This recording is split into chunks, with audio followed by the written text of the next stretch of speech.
meu canal! Agora é a hora que eu vou trollar meu filho. Vou fingir que o gato morreu. Você gosta muito desse miau, né, Renan? Você ama muito ele, né?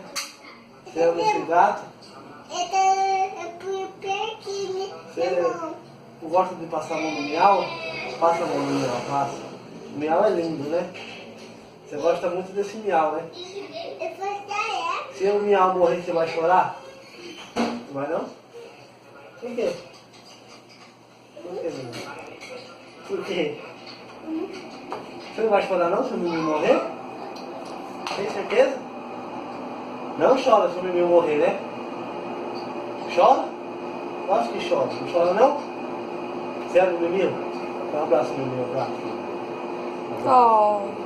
Olha, que lindo. Vamos lá, hein? Que morreu.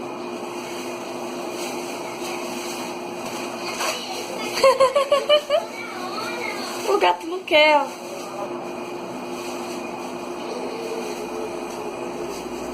O miau morreu, Renan. Morreu o miau. Vou jogar fora.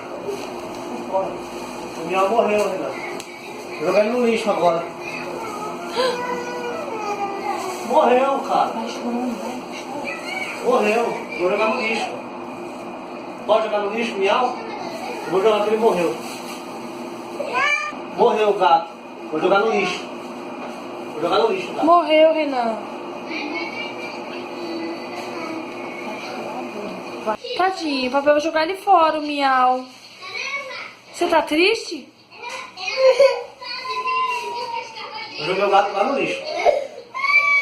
Oh, morreu, Renan, o gato. Morreu. Quer o gatinho de volta? Quer?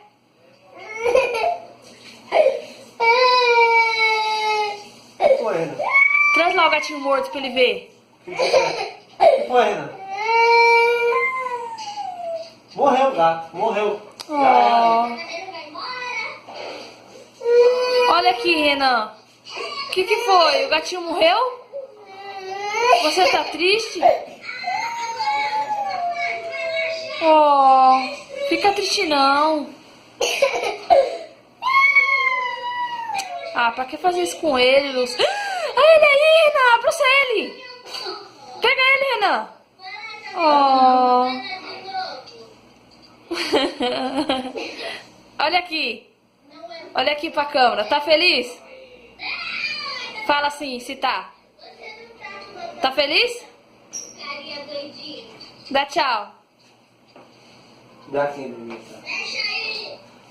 O menino não morreu não, né? Coitado do menino, né, Renan? Senta lá no sofá. Tadinho. Você gosta do Mimiu? O gato voltou, dá tchau.